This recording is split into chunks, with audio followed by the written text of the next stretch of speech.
Interview with Dad, take one.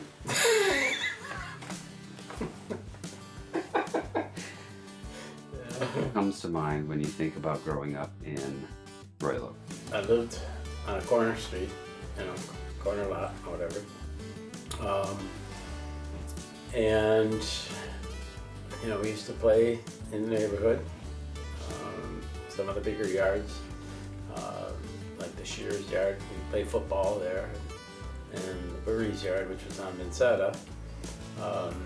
We played football or hockey, flood the backyard in the wintertime, walking to Northwood along the Vincetta route typically. Sometimes I'd hop the back fence and cut over through Mayfield and back in through Maxwell or whatever, or lugging my trombone. And Mom was the kindergarten assistant, so Margaret Lane would pick her up, and I'd be walking around instead of carrying a horn and hurting, They just drive right by and he said, you could give me a ride.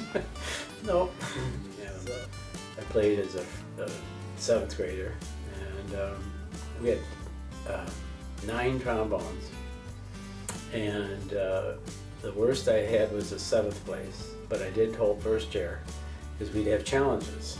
You'd pick out whatever music we were doing, and you'd go over a certain part and you'd challenge somebody else. You always challenge up, and so I sat first chair for a while. I probably hovered around the 3rd and 4th chair. Through late elementary and into junior high, and I had a paper route. And so at the end of the street at Catalpa, they dropped the papers. And so this one time, my junior high teacher, I don't remember if we switched classes back then, but anyway, he got a new 58 Corvette. And he offered to take myself and another kid for a ride, but I said, well, I gotta do my papers. So he drove me through the paper route on the Corvette, the top down, and we were kind of like, sometimes he'd sit up on the back behind the seat, in his 58. He got more involved with people, more socially, and that's probably why I took a little extra long time to get out of school. Because of my too much socializing. Almost got kicked out of school on my 16th birthday. Well, you're 16 now, we can expel you.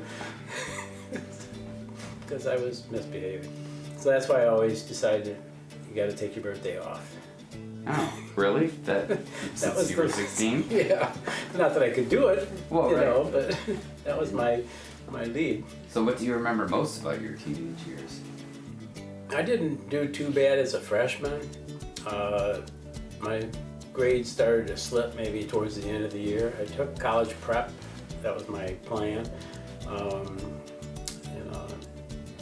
Algebra and Spanish and history and all that civics junk. And I took geometry twice with a tutor.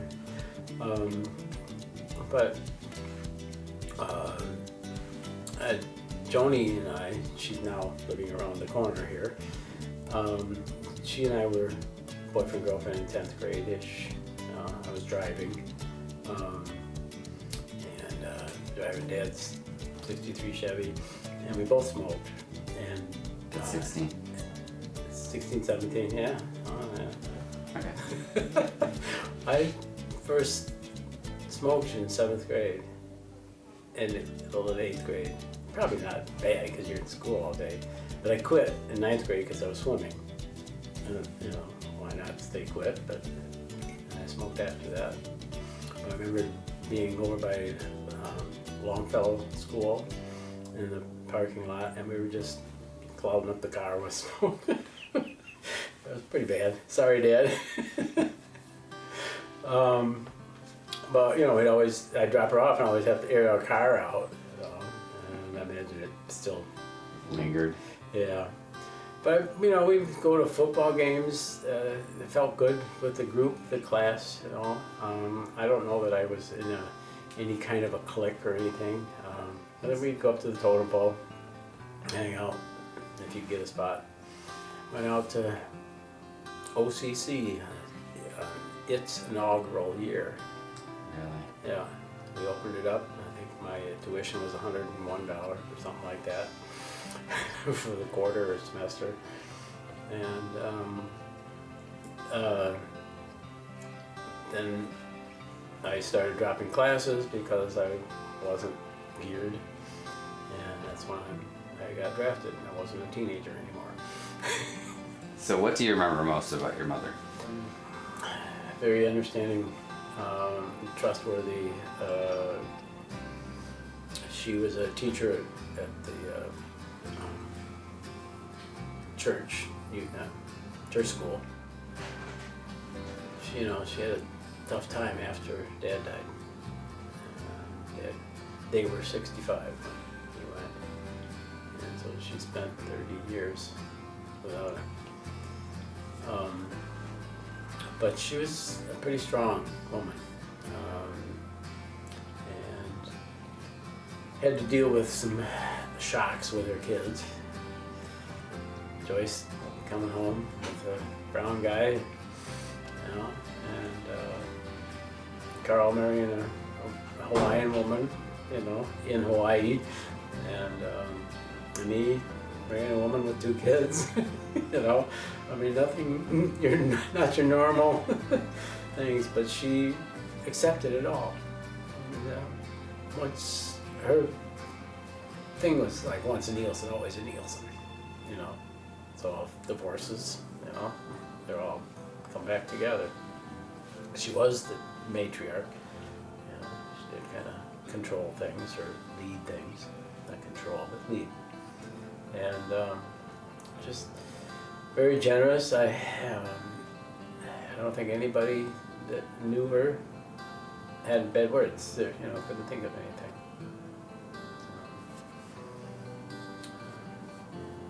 Good example setter.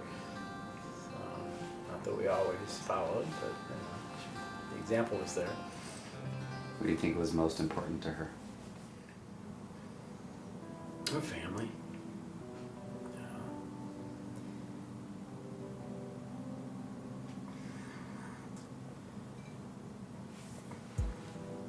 Probably just somewhere everybody is happy. Come on, wake up. Yeah, I think that was her primary. Writing her book, Lessons of the Squirrel, and their reflections. Love nature. Remember a family camp, and Mrs. Fraze was the wife of Dr. Robert M. Fraze, minister. But she was just knowledgeable about nature. So we do these family camp, we do the hikes through the woods, and she'd pick the stuff and like mushrooms and or fungus or whatever, and do all this and birds, and so Mom picked up a lot on that too. She became pretty knowledgeable herself. So that was important to her. It was God's creations. So what do you remember most about your dad? Busy guy. Work. What did he do? He was Grandpa and his twin uncle, my uncle, started the Nielsen Cartage, and then handed it down to Edwin and Carl, my dad. So the 2 boys kind of ran it from there. Well, Dad had a brother that passed away in his 20s, I think, Ralph. But Dad was the treasurer. He did all the money for the trucking company, and he was very meticulous about that. And on a side note, the stapler I have has a picture of a truck, and they hauled steel up for the Mackinac Bridge. So Dad he'd pick up the mail at 8 o'clock at the post office, and he'd go to work, and he wouldn't get home. He'd leave work around 6, get home at 6:30, and dinner was scheduled for like 6:30. Mom would, plan on that, and that's pretty much, he was pretty good to that. After dinner, you pick up the paper, and you'd be in a chair, and before you know it, just snoring away. We had a scare. He, if it was a form of an epilepsy, but he had one in the middle of the night, he had like a fit, or whatever you call it. Seizure. And so the doctor had to come in. I was probably, I want to say 5, 6, 7 years old, and I saw Dad. I was able to go in the bedroom, but when the doctor came, all kids out. And from then on, he was on pills. He had these 3 pills he had to take all the time, or meal time, and so he never had any seizures after that. But it was all controlled. He did have, 3 heart attacks, but the 3rd one took him. So I don't remember the ages when he had them. I didn't know that either. Yeah, but his 3rd one took him. But he and I went skiing once. We went up to Dryden, went downhill skiing, and he was willing to do that. Grandpa had the cottage, and we kind of inherited it, but we'd have big parties over there. We'd have all the trucking people, and Dad didn't drink any beer after we got married. And I think Dad smoked before he got married, but didn't after. And but out at the cottage, there's cigars and beer flowing and horseshoes and stuff. He was good for his kids too. I mean, he bought a boat for us to ski behind, and which we did on the river in front of the cottage, and then later, go to Cass Lake or something like that. But he, what do you want to do, kind of thing, and so that was his character. What was important to him? Us kids were.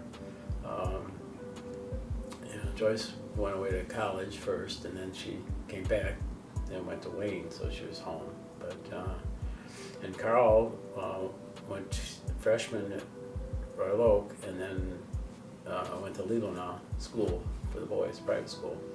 So if your mom and your dad had a message to you and their grandchildren like me, what do you think it would be?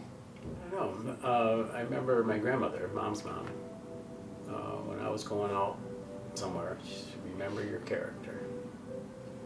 And I think Mom and Dad would kind of do the same message. Remember who you are. Yeah. I think that would probably be a base message from them. So how did you meet Mom, my mom? Mm-hmm. And how did you know that you wanted to marry her? We met at church, both sang in the choir.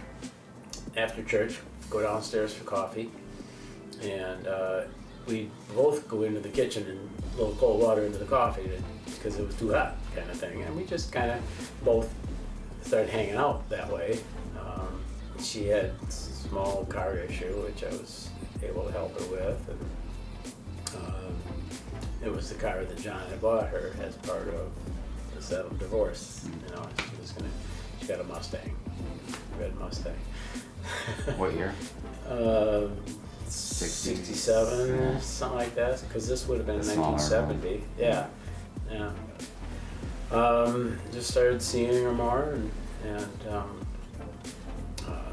we just grew upon each other. And the kids were pretty accepting of me, the girls. So Diane was about 7 and Linda was 4, something like that. I fit in with the kids, okay, and we just, fell for each other.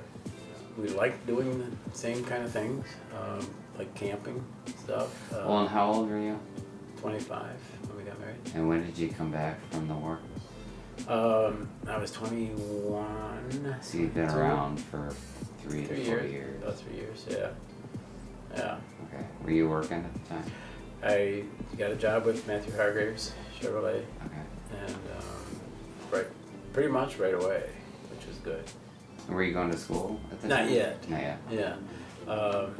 And see, that's another thing that we kind of clicked with is the idea that, you know, I did get the job, well, we married in 71, September. So the idea was that she would work and I'd go to school. And I'd use my GI Bill to help with that. So I went back to OCC, did much better.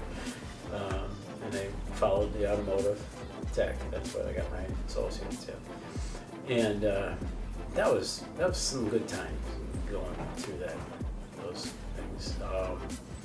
And then I happened to get the job at GM, and that's when she went in her nursing school. Okay, because you were done. I was done, and so we Okay. just switched.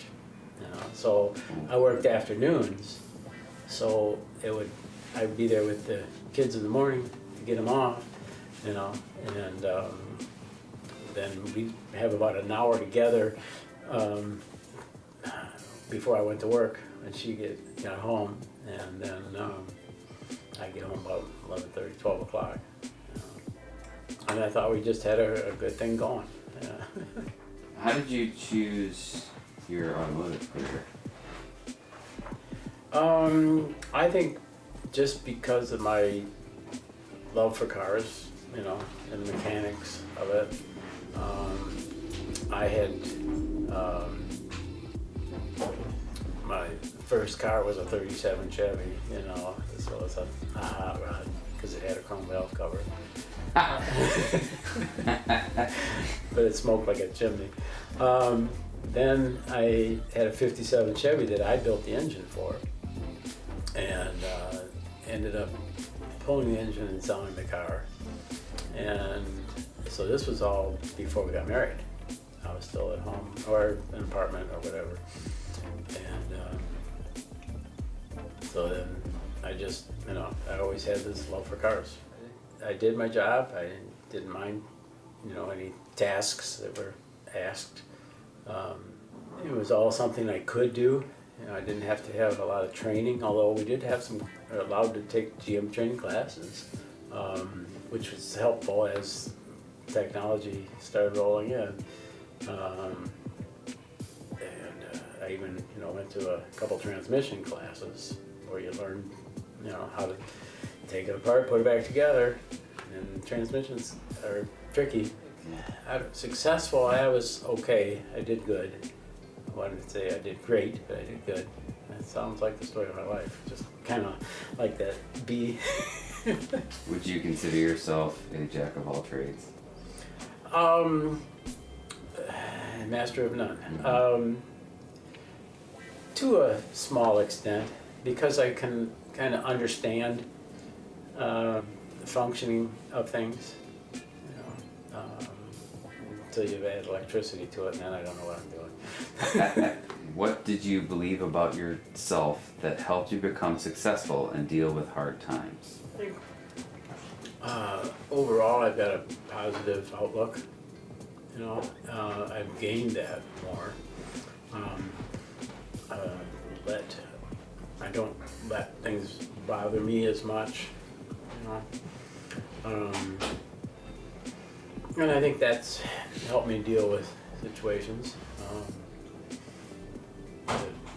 whether it be bad or good. Right.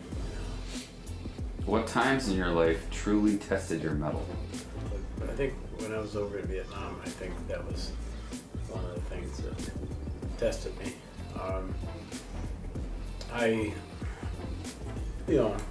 I followed orders and stuff. That wasn't hard to do, but just the feeling that I'm in a potentially unsafe area, you know, and I had to make sure I kept my wits about me when situations arose. I think I can remember, you know, a couple incidences when, you know, we were under fire type of thing. But Also, my mom's quote in her book about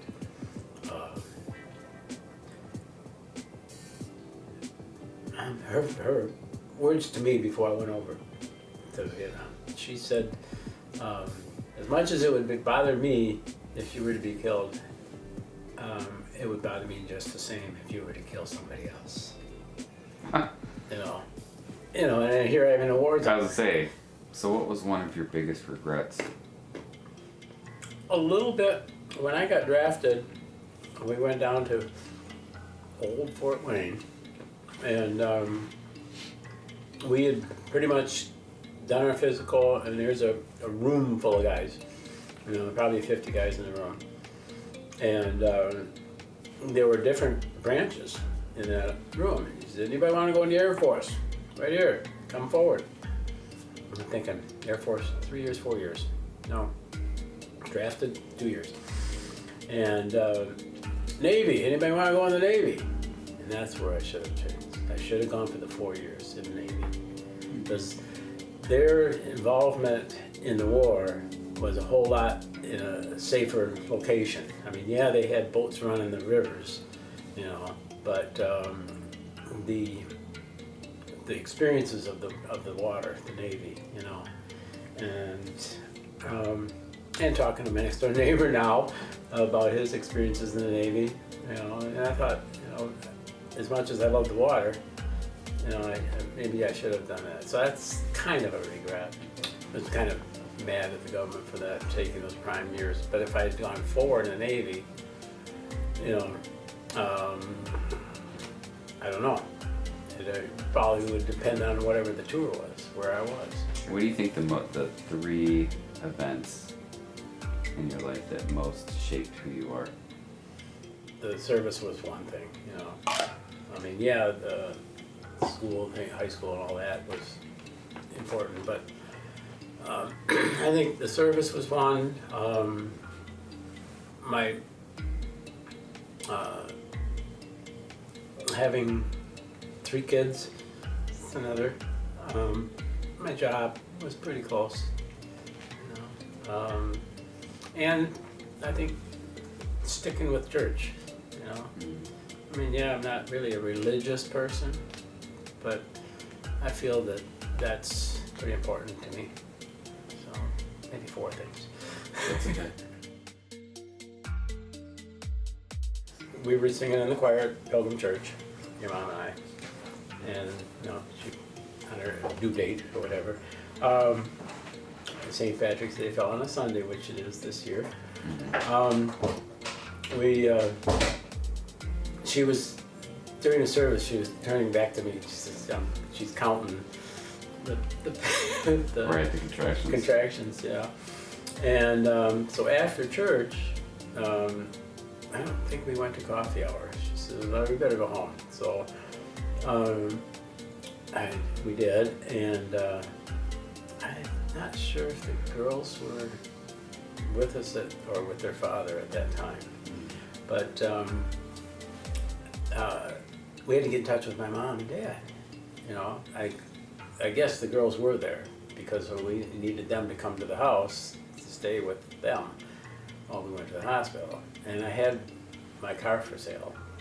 My Corvette was for sale. And so Mom and Dad, we finally hooked up with them. We had to make about 4 phone calls to find them, but we did, and they came to us, and I'm giving instructions as Sue and I were trying to get out the door.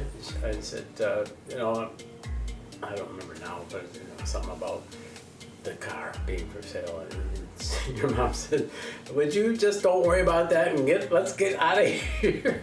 So we got up to the hospital around 1 o'clock-ish, 1:30. You were born 2:30 or something like that in the afternoon. Were you ever scared to be a parent? Well, when your mom and I were just getting together and here's 2 girls, there were some apprehensions, but then you look at other couples that get together without kids, they don't know what's coming either, so it's Um, I wanted to do the right thing. I'm sure there were some apprehensions. I don't know about scared, but Describe each of your siblings. The way, not how the world sees them, but how you see them.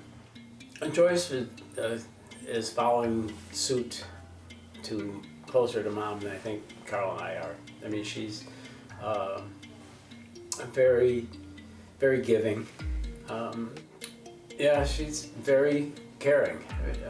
She's the same idea. She's not quite the matriarch that my mother was, but she's pretty close. She's always been looking out for those that don't have, and a little nervous about if she's gonna be okay, but I think she will be. Being a Detroiter, always a Detroiter. And Carl, I think of the middle kid syndrome they talk about, you know, people talk about. And I think he, you know, has done well. He's, again, caring. I think we all are. You know, he didn't go to school after high school, and but he was able to get something going. You know, get jobs here and there, and self-employed for a while, and you know, he's done well for himself. You know, he's helpful. Like when Bonnie does the stage setups, you know, he makes the stage props. You know, like you did the steps thing. You know, he'd help out with that. And we had this post-service recognition of George Farley who passed, and he was the first at the mic to bring people settle down, you know, and talk. And he read somebody else's words, but you know, so he can be kind of a leader if he needs to be. What message do you have for, say, Joyce, that you want her to always keep in mind? I don't know, she's loved. She always sends out homemade Valentine's cards. Not always, but she's crafty, so. I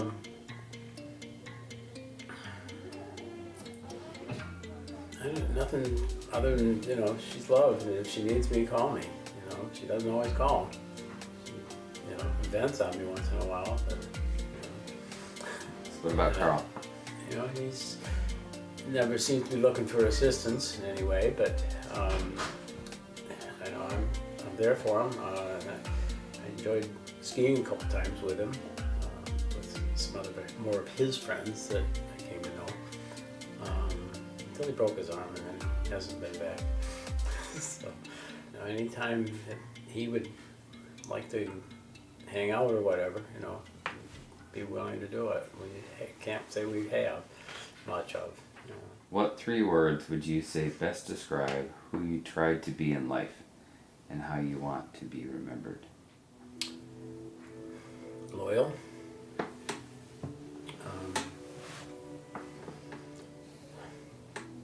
Caring.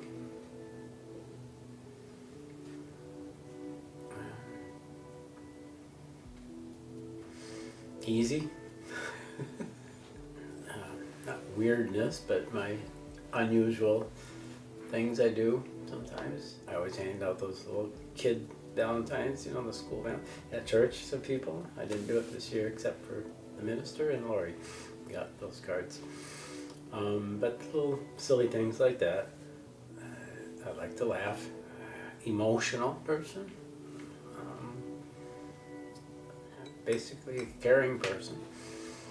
When they think about their careers, what do you want your children to focus on? Well, that happiness in the job, you know, or comfort in the job. Being able to get along with others. Yeah, we live for today, but you know, we got a plan for tomorrow.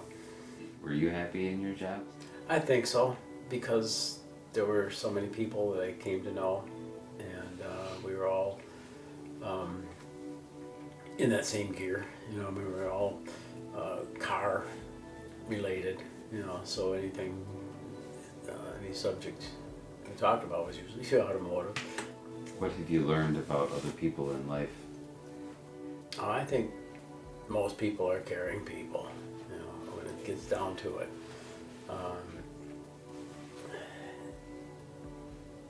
There are, people that you kind of really don't want to hang with, because of their attitudes, and so you just kind of avoid them. What do you think the world needs more of right now? Hugs. The 20-second hug. It gets you relaxed and releases endorphins, and just brings it about. It's not going to happen because people are so mindset, for themselves or what, do they really, people have a mindset for destruction? I don't know. We need peace. We need world peace. On a one person basis, it's kind of hard to, broadcast that. Gotta try. I think happiness, fulfillment, basic comfort. 3 square, a roof, heat. What are the 3 best decisions you've ever made?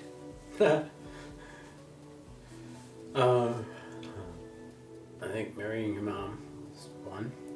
All right, so describe your thoughts during your decision making during the buyout back when you were 57. Oh, back in 01 and 02, a friend of mine I worked with, same thing, he was 50s and he had 30 years or whatever, and you need a total of 85 points. And I wanted to go at the same time, but I fell one short, actually 2 points, a year in my age. I had the two together. And so that's when I decided. But in hindsight, I kind of wish I'd waited a couple years longer.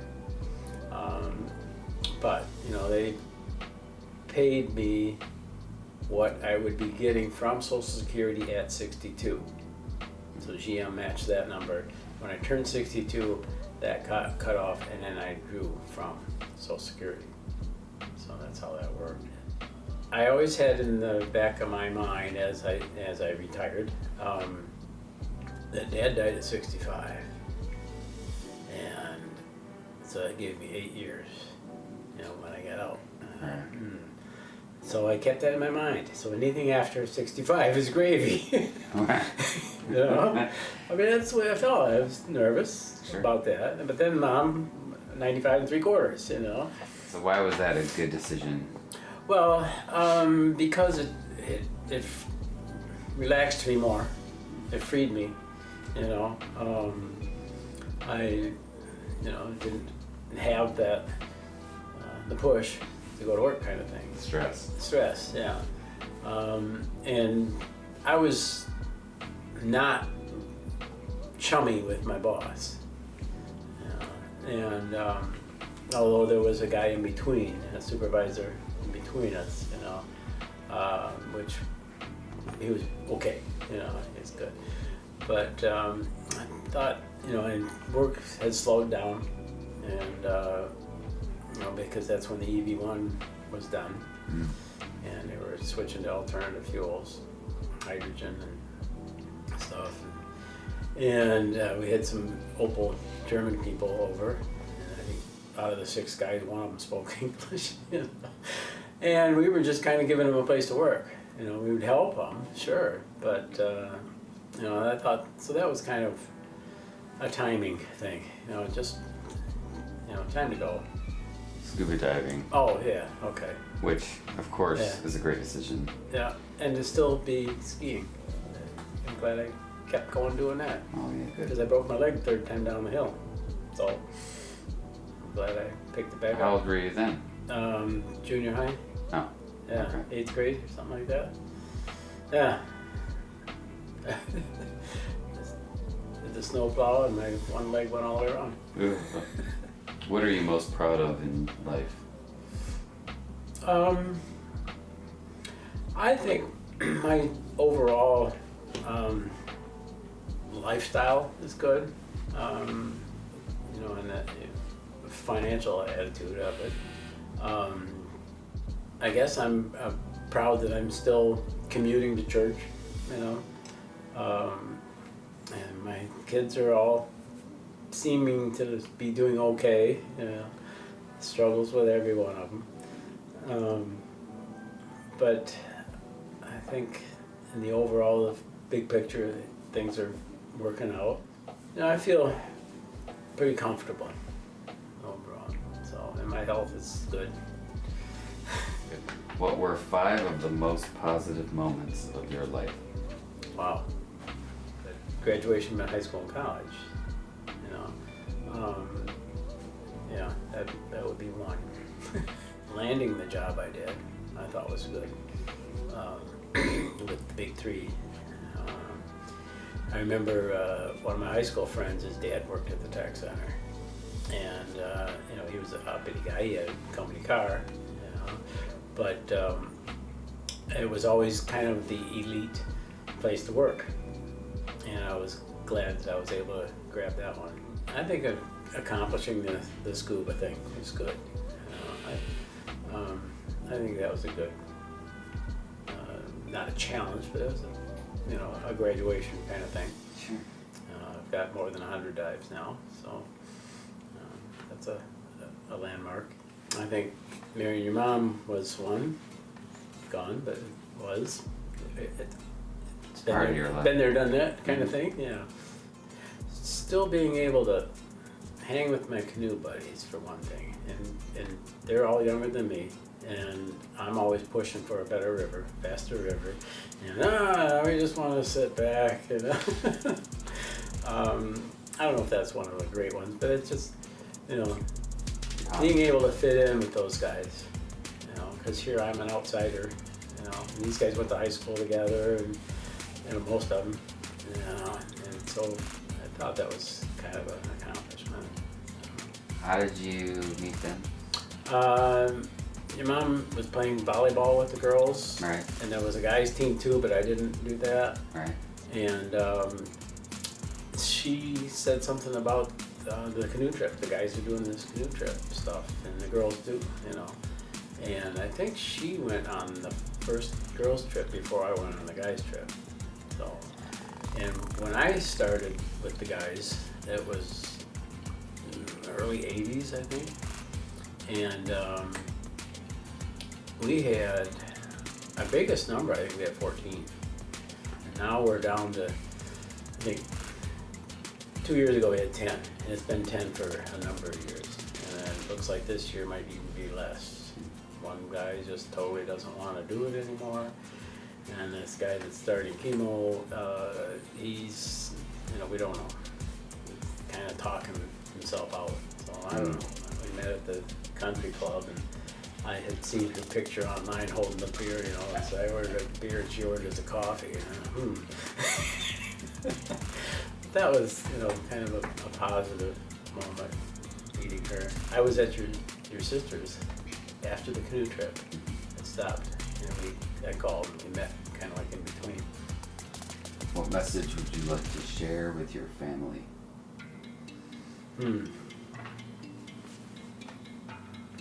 Maybe that's the one that you can't be with the one you love the one you're with. Maybe that's where it fits. That was a great song. Spread love. Yeah, pretty simple. What are you most thankful for? Waking up in the morning, except a couple hours before the alarm goes off. I don't like that. Getting up every day in this amazing world. Because you look at some of these space pictures and how we are, you know, and it just goes and goes. And where's the end? What is the end? Is there an end? You know? And here we are, just a speck. It is, yeah, it's kind of an amazing thing. I think I'm happy for that. So, what do you remember about your grandparents? Charlie and Julie. and Edward and Catherine on my mom's side. So, well, I'll start with the easy one. Edward, Grandpa Cowan. He passed when I was about 1, like your grandfather.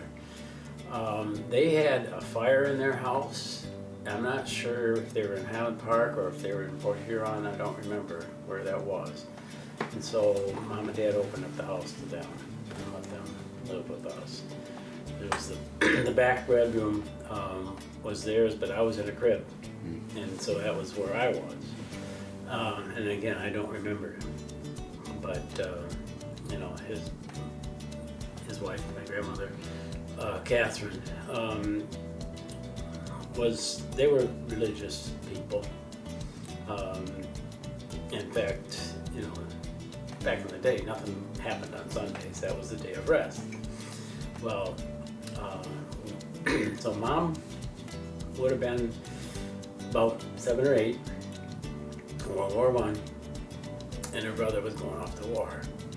And she was at the top of the stairs somewhere, I don't know what house.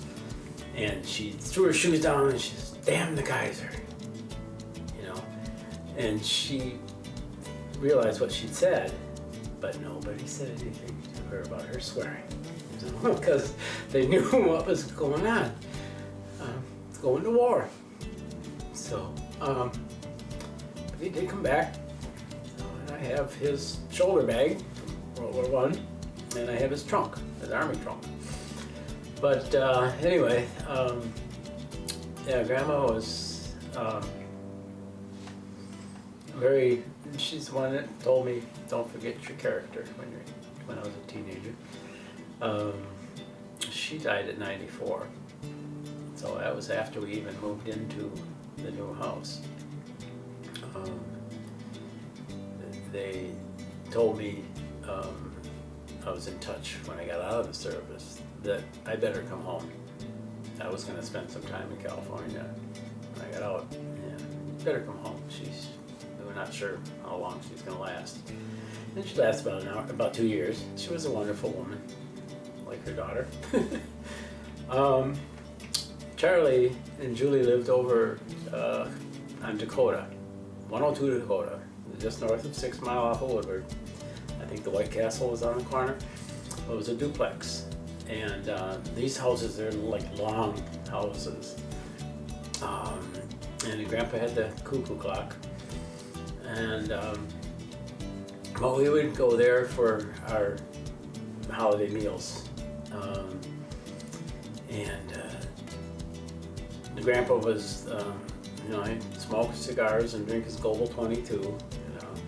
And she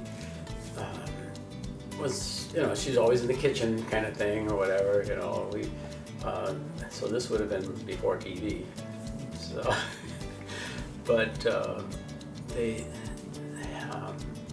I remember being at their house, you know, but I didn't see him at work too much.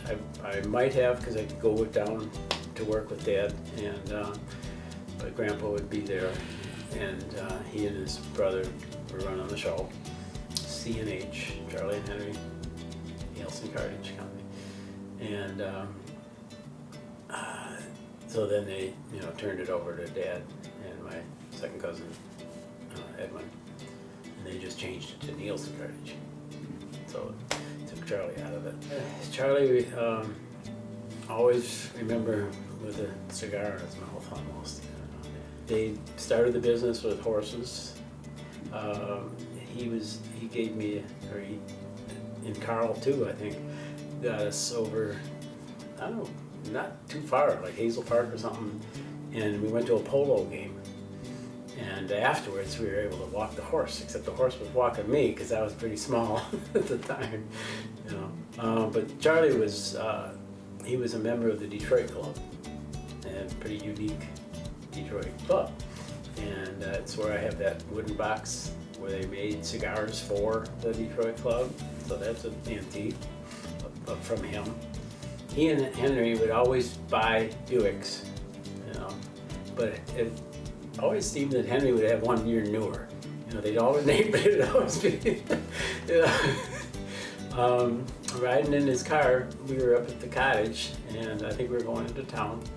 And he'd push the cigarette lighter in and lit a cigar, you know. And I think, I don't know if I pushed it in or what, and it popped, and I put it out. Oh, on, I put my finger on it. Grandpa's car. I did that once. Yeah, we all do. We all learn.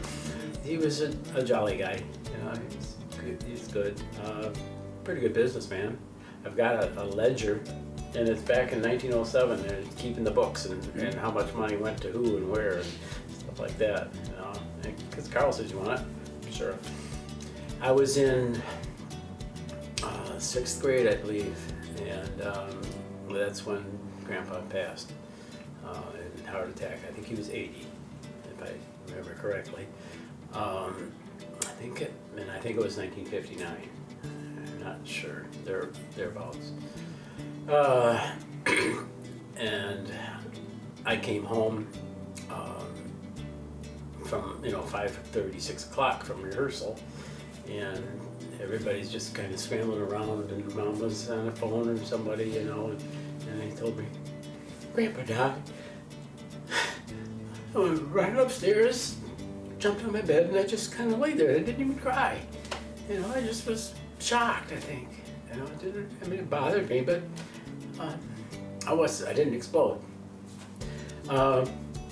So at the funeral, and after that, after he died, through the funeral, Julie, my grandmother, was with Dad. Well, Dad had the initial ring. And Julie would be sitting in the car, and she'd just reach over to hold his hand. That's what she did with Charlie. So it gave her comfort. Well, she, it's Alzheimer's. She was losing it. She didn't even realize that he was gone. So much. She passed a week later. So we had a Buick in front of our house for a while, until Dad sold it. They were Lutheran, so we went to the Lutheran church over on 7 Mile, I think it is, for the funeral service. So, yeah. And then Henry was the last. He had lost his wife, and passed a year or 2 later, or something like that. Yeah. And people say, if you had a chance to be with somebody for an hour, I think, instead of my dad, I think I'd go to my grandpa.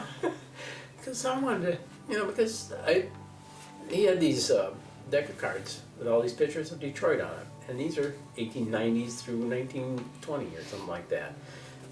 And that's when he lived. And I just would love to reflect on that with him. Yeah, they were good people.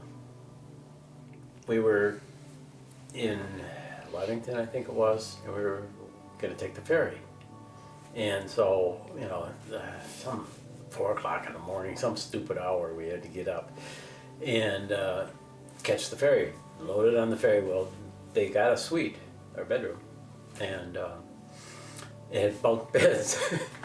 And so I just I went in, put my stuff in the room, because everything's in the car. The car's in the bottom of the boat. And I went out on deck. I walked the deck, and it was basically the whole trip. I was outside. I'd come back to the room maybe, and then go back out on the deck, and Mom and Dad were both in the bottom bunk, squeezed together. But so in Wisconsin, we get the car, and I'm driving. I'm 16, 17, whatever I was. And sure enough, we're driving along, and get off. And that's probably what you were talking about. She probably woke me up. Oh, gosh. Because I was, you tired? No, I'm all right. About 3 times, and they said, okay, I'm tired. So then somebody else took over. We had the 59 Chevy. We went up, we had the 58 Chevy. I'll back up a little bit. Dad was able to get a discount. My uncle was the used car manager for Chevrolet, worldwide, and or state United States wide. Anyway, so he got a discount. So he, it's just like the PEP program they called it. Drive it for 3 months or 6 months or whatever, and then you can sell it. So he did, and we got a good deal on it. So this nice '58 Chevy 4-door hardtop, we were dropped Carl off at Leelanau in the wintertime. And we're coming back in some of the 2-lane roads, and we just followed somebody into a snowbank. Oh. Boom. Mom was driving. And so anyway, Dad, instead of having it fixed, bought a '59 Chevy. And that's the car I learned to drive on. And I was driving in the driveway, and I hit the water spigot, the right front fender. No. Well, I mean, it wasn't a hard hit, but it wrinkled the front fender. On my 16th birthday, we were at a dance at the high school, and Buzz, Van Popper, forgot something at home. And Bill said, well, here, take my car. And I just got my license that day, March. So I forgot, he's over on the east side. And so I drove Buzz home, and it was a snowy night, or day, whatever. And he ran in and got his stuff, whatever he needed. Maybe he needed his ID or something, to get in the dance. And so backing out of the driveway, and I hit a parked car. Pulled back in, knocked on the door. It was Mrs. Campbell, I think was their name, but it was Tom Siren's mother, or stepmom, or whatever. Gosh. Yeah. And Tom wasn't home, and it was his car. Oh, it was Tom's car? Tom's car I hit. Now, did you know Tom at the time? No, I didn't know. I knew who he was from school, and I kind of thought he ran with the tough crowd a little bit, So I gave my name and number, whatever, and we went back to the dance. And Tom assessed the damage. He says, "Yeah, I think, probably $20 or something like that." Right at the front wheel well, and it was right behind it, before the door. Mm-hmm. I just hit that spot there, And again, not hard, but enough to dent it. Right. So it took me, I don't know how many months to pay him off a couple of dollars at a time. Oh my God. Well, no income, allowance. Right. I just had allowance, so I had to wait. But he was very patient with me. I paid him off. Oh, that was nice of him. Yeah. And now after being involved in the class reunions, we're friends, become very close.